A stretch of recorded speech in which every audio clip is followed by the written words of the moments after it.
नमस्कार साथियों, आपका बहुत बहुत स्वागत है आपके अपने यूट्यूब चैनल अवनी एग्जाम अड्डा में। तो गाइज आज हम आपको यहाँ पर जो आर्टिलरी सेंटर हैदराबाद में जो वैकेंसी निकली हुई है गाइज 8 पोस्टों के लिए, तो उसमें ग्रुप सी की जो वैकेंसी है उसके बारे में, उनके जो एप्लीकेशन फॉर्म है उसके बारे में बताएंगे कि उसमें एप्लीकेशन फॉर्म को कैसे भरना है, क्योंकि उसमें थोड़ा सा कुछ डिफरेंट है तो आप वो गलतियां ना कर दें कहीं, तो इसलिए उसके बारे में हम आपको डिस्कस करते हैं। तो सबसे पहले गाइज आपको ये फॉर्म लेना है और इसी फॉर्मेट में होना चाहिए। अगर आपके पास ये फॉर्म नहीं है तो आप हमें कमेंट कर दें, आपको टेलीग्राम चैनल पर ये हमें उपलब्ध करवा देंगे, और आप टेलीग्राम चैनल या हमारा व्हाट्सएप ग्रुप ज्वाइन कर लें, वहाँ पे आप कमेंट करेंगे तो आपको ये उपलब्ध हम करवा देंगे ये फॉर्म। तो देखिए गाइज, इसमें जो सबसे पहले है, आप यहाँ पर फ़ोटो चिपकाएंगे, ठीक है। यहाँ पर एक पासपोर्ट साइज फ़ोटो चिपकाएंगे और उसको सेल्फ अटेस्टेड करेंगे। कैसे सेल्फ अटेस्टेड करेंगे? जैसे ये मैंने कर रखा है, इस तरीके से इसको सेल्फ अटेस्टेड करेंगे। मतलब फ़ोटो चिपकाने के बाद आधा सिग्नेचर फ़ोटो पे आना चाहिए और आधा ऐसे फॉर्म पे जाना चाहिए। तो इस तरीके से आप इसको चिपकाएंगे। उसके बाद यहाँ पर आप देख रहे हैं, ये आपका एड्रेस है, to the commandant artillery centre Ibrahim Bagh line post Hyderabad. ये पिन नंबर हो गया ये, ठीक है। उसके बाद फॉर्म में आपको मिलेगा यहाँ पर एप्लीकेशन फॉर द पोस्ट पर, जिस भी पोस्ट के लिए आप अप्लाई कर रहे हैं। मान लीजिए आप एमटीएस लश्कर के लिए अप्लाई कर रहे हैं तो आप इस तरीके से एमटीएस लश्कर भर देंगे। फिर किस कैटेगरी में कर रहे हैं, मान लीजिए आप ओबीसी में कर रहे हैं तो ओबीसी में करेंगे, जनरल में कर रहे हैं तो यूआर लिखेंगे, एससी में कर रहे हैं तो एससी यहाँ पर लिखेंगे, और एक्स सर्विसमैन से कर रहे हैं तो ईएसएम यहाँ पर आप लिखने वाले हैं। इसके अलावा फिर आगे देखिए, पहला नंबर का पॉइंट है वही बहुत टेढ़ा पॉइंट है। Please refer to your advertise given in newspaper. जो न्यूज़पेपर में जो एडवर्टाइजमेंट दिया है उसका आप रेफरेंस दीजिए। तो इसमें आप क्या करेंगे, ये 26 मार्च से और 1 अप्रैल के लिए जो एडवर्टाइजमेंट न्यूज़ आया है उसमें ये वैकेंसी आपकी आई है। तो इस वैकेंसी में आपको एक और बता देते हैं कि इसमें एडवर्टाइजमेंट नंबर वगैरह तो इसमें कुछ मेंशन था है नहीं। तो ये क्या है, वहाँ पे एक DAVP नंबर मेंशन है, और मैं आपको ओरिजिनल फॉर्म है उसमें मैं बताता हूँ, देखिए कि कैसा वो मेंशन है। तो गाइज ये आप जो देख रहे हैं ये ओरिजिनल फॉर्म है जो नोटिफिकेशन में साथ में साइन करके दे रखा है। ये देखिए आप, lieutenant colonel office of civil branch जो भी है आर्टिलरी सेंटर हैदराबाद, ये जो लिख रहा है इसमें देखिए ये नंबर दे रखा है DAVP 10/612/11/00042122। तो ये दे रखा है। तो ये भी एक तरीके का वहाँ का ये जो नंबर है इस फॉर्म पे यही नंबर है, तो आप इस फॉर्म पे ये नंबर आप यहाँ पर डाल देंगे गाइस, ठीक है। तो ये फॉर्म पे हमने ये नंबर यहाँ पे डाल दिया है, और डेट हमने इसमें जो एडवर्टाइजमेंट की है वो डेट लिखी है, जिसमें 26 मार्च के एडवर्टाइजमेंट में ये आया हुआ है, तो वो डेट लिख देंगे। अब आप यहाँ पे सबसे पहले नेम लिखेंगे अपना, फुल में जो कैपिटल लेटर है उसमें लिखेंगे। मान लीजिए आपका नाम विवेक है, हमने विवेक नाम सेलेक्ट किया है, मान लीजिए उस विवेक है तो विवेक ऐसे कैपिटल लेटर में हो गया। फिर उसके बाद फादर्स नेम आ जाएगा, आपका हस्बैंड नेम जो भी, तो जैसे हमने राम सेलेक्ट किया तो राम आप ऐसे कैपिटल में लिखेंगे। फिर सेक्स में आप मेल हैं या फीमेल हैं तो वो लिखना है, तो जैसे मेल है तो वो मेल लिखेंगे। फिर आपको यहाँ पे जैसे देख रहे हैं आप, date of birth as matriculation certificate, जैसे 10वीं के सर्टिफिकेट में आपका डेट ऑफ बर्थ है उस तरीके से आप करें। जैसे हमने लिया है 1 जनवरी 2001 लिया है, तो इस तरीके से आप इसको ऑब्लिक लगा ऐसे भरेंगे।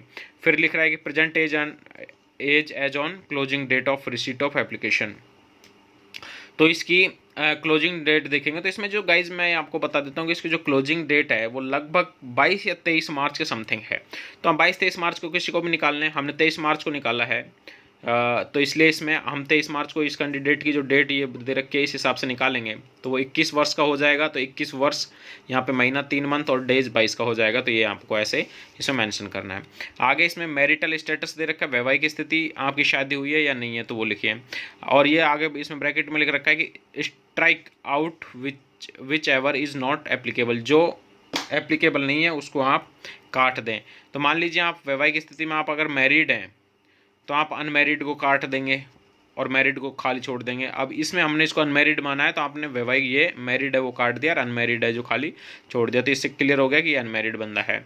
उसके बाद नेशनलिटी भर देंगे आप इंडियन, तो कोई दिक्कत नहीं है। अब देखिए 9वां नंबर पॉइंट इसमें religion, caste, sub caste, attest photocopy of certificate of proof of caste, तो कास्ट सर्टिफिकेट की फोटो कॉपी लगानी है। और इसमें आपको रिलीजन, तो जैसे आप हिंदू, मुस्लिम, सिख, ईसाई जो भी हैं वो आप अपना धर्म लिख देंगे। जैसे हमने विवेक लिया तो हिंदू, तो हिंदू लिख दिया। फिर ऑब्लिक लगा के कास्ट लिखनी है उसकी, किस कास्ट का है, कैटेगरी नहीं लिखनी इसमें, जैसे ST SC OBC नहीं लिखनी, क्योंकि कैटेगरी हम ऑलरेडी यहाँ पर मैंसन कर चुके हैं, ये हम कैटेगरी ऑलरेडी यहाँ पर मैंशन कर चुके हैं। तो अब आपको इसमें अपने कास्ट के बारे में लिखना है, तो किस कास्ट है, जैसे मान लीजिए कोई यादव है तो उसको यादव लिख दिया, कोई और कास्ट शर्मा है तो अपना शर्मा इस तरीके से लिख सकता है।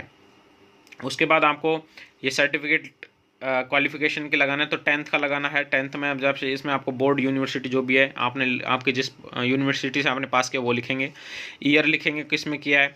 उसके बाद मार्क्स ऑफ 10, तो इसमें क्या लिखेंगे, कितने मार्क्स आए वो ऑब्लिक कितने में से आए, ठीक है। जैसे इसके 300 मार्क्स आए 600 में से, तो 300 ऑब्लिक 600, परसेंटेज हो गई 50। तो इस तरीके से अगर पूरी है तो 50.00 आप लिख देंगे परसेंटेज। इसी तरीके से आप 12वीं और को भी है वो लिखेंगे। एक्सपीरियंस सर्टिफिकेट इफ एनी, अगर आपके पास कोई एक्सपीरियंस सर्टिफिकेट है तो आप लिख देंगे, अदरवाइज नहीं है तो NA लिख देंगे। NA जैसे ये लिख रखा है ना, ऐसे इसमें आप NA लिख देंगे गाइज। आगे देखिए 12 नंबर का चॉइस ऑप्शन ऑफ टाइपिंग या स्किल टेस्ट फॉर LDC। जो LDC के लिए भर रहे हैं सिर्फ उनको इसमें लिखना है, अगर जो LDC के लिए नहीं भर रहे हैं वो उनको NA लिखना है। अगर LDC के लिए अप्लाई कर रहे हैं तो उसमें अपनी चॉइस लिखेंगे कि हिंदी या इंग्लिश में से किस में आप टाइप करना चाहते हैं। अगर इंग्लिश में करना चाहते हैं तो हिंदी को काट दें और यहाँ लिख दें इंग्लिश, ठीक है।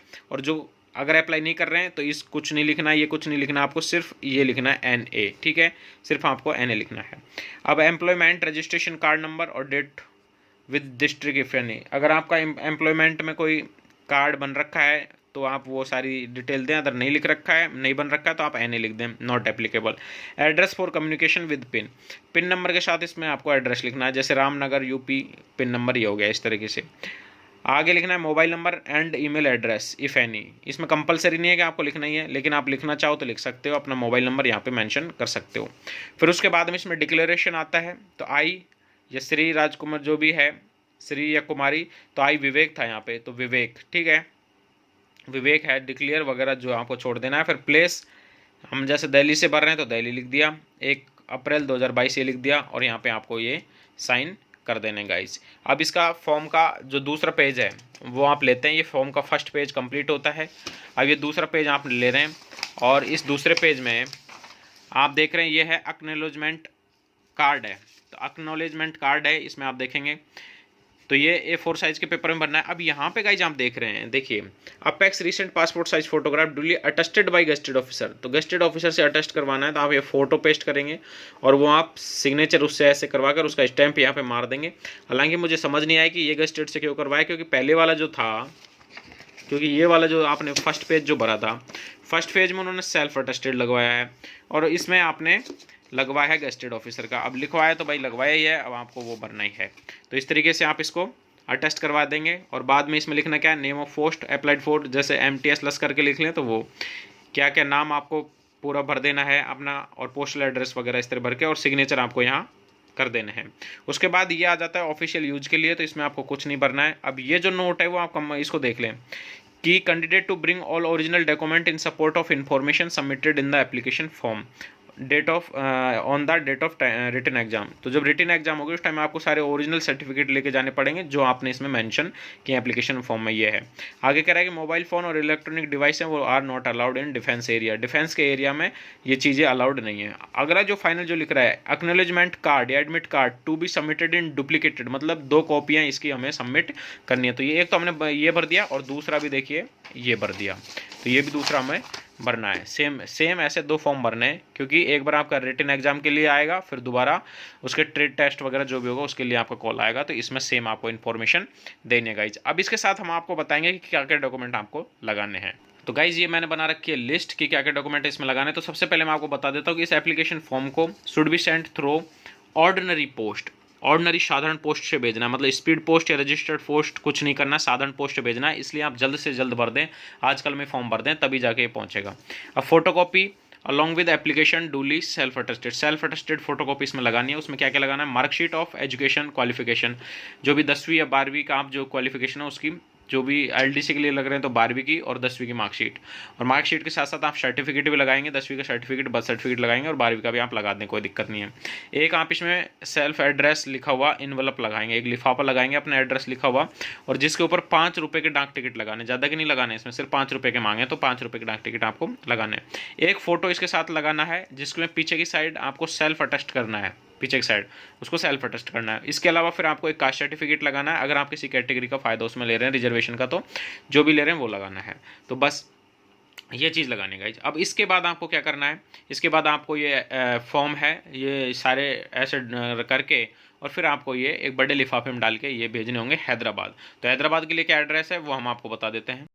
तो जिस एड्रेस पे भेजना है गाइस, तो वो एड्रेस ये है। तो आपको ये 2 लगा के the commandant artillery centre Ibrahim Bagh line post Hyderabad Telangana pin number 500031 है। तो इस एड्रेस पे आपको वो करके भेज देना है। और सबसे मेन इंपॉर्टेंट ये है कि जो आप लिफाफा लगाएंगे उसके ऊपर, लिफाफे के ऊपर आपको application for the post of ऐसे लिखेंगे। तो लिफाफा होगा ना, तो लिफाफे के ऊपर आपको जो आप बड़ा वाला लिफाफा लगाएंगे उसके ऊपर सबसे पहले आप लिखेंगे application for the post of ऐसे लिख के, और फिर ये ब्रैकेट में लगा देंगे MTS लश्कर, और उसके बाद लिखेंगे इन कैटेगरी OBC। ये आप लिफाफे के ऊपर लिखेंगे, और फिर एक साइड लिख देंगे आप ये एड्रेस, और फिर एक साइड फ्रॉम लिख देंगे आप अपना एड्रेस, और उसके ऊपर लगाने साधारण टिकट 5 या 10 रुपये 10-15 रुपये के टिकट लगा के आप, और उसको इस एड्रेस पे पोस्ट कर देंगे, डाक में डाल देंगे। स्पीड पोस्ट वगैरह आपको कुछ नहीं करनी है। ये आपके लिए सबसे इंपॉर्टेंट चीज़ इसमें होने वाली है। तो इसलिए जब साधारण डाक से पहुंचेगा तो उसमें 10-12 दिन का टाइम लग जाता है। तो इसलिए आप 22-23 तारीख का जो वेट ना करें, और इसको 5-6 तारीख से लास्ट आप उसको भर के भेज दें, ताकि वो आपका टाइम से वहाँ पर पहुँच जाए।